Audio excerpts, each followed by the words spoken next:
ELISA is a plate-based assay technique designed for detecting and quantifying soluble substances, such as antibodies, antigens, proteins, peptides, and hormones.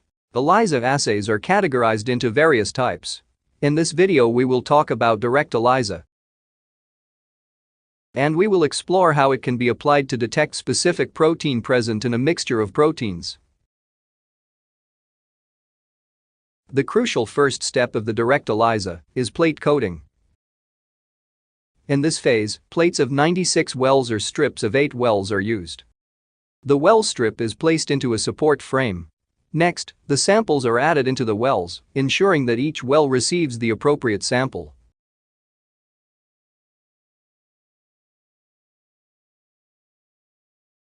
Once the samples are in place, it's crucial to incorporate both negative and positive controls.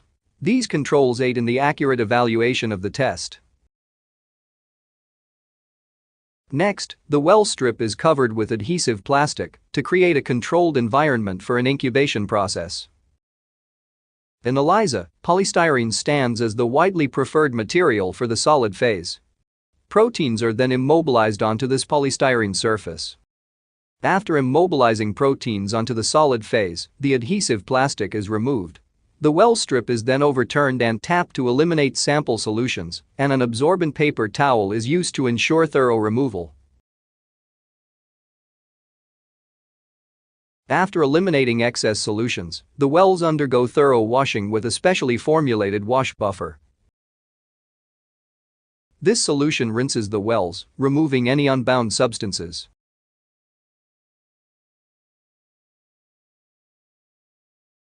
Using a wash buffer helps eliminate any unbound proteins. Once the wash buffer has been discarded, an absorbent paper towel is employed to eliminate any residual liquid. The next step in direct ELISA is to block any unoccupied sites on the solid phase. During this step, a blocking solution is applied, usually containing proteins like BSA, serum, non-fat dry milk, or casein. The blocking solution is added to each well. Subsequently, the well strip is covered and incubated.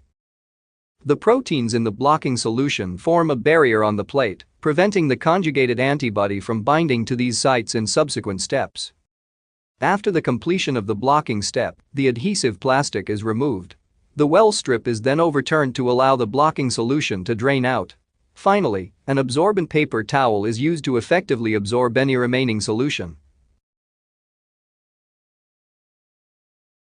Next, the wells are thoroughly washed with the wash buffer.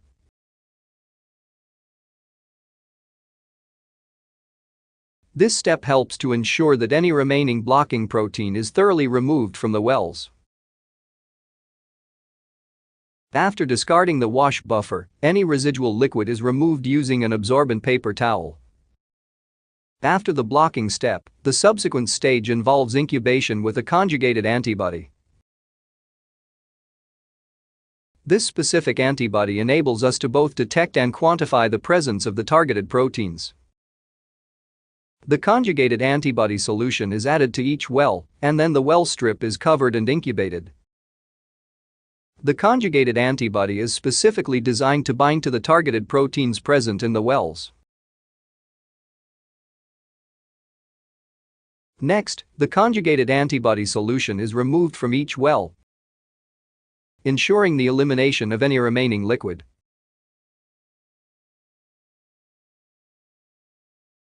Following the use of the conjugated antibody, the next crucial step involves performing a final wash to remove any excess conjugated antibody.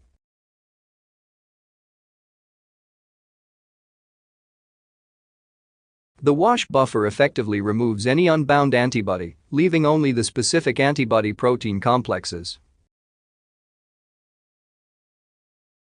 Following the final wash, the next critical step involves detecting the antibody-protein complexes. This is achieved using a substrate that initiates a reaction, producing a detectable signal. The substrate solution is carefully added to each well. Then the well strip is covered and incubated.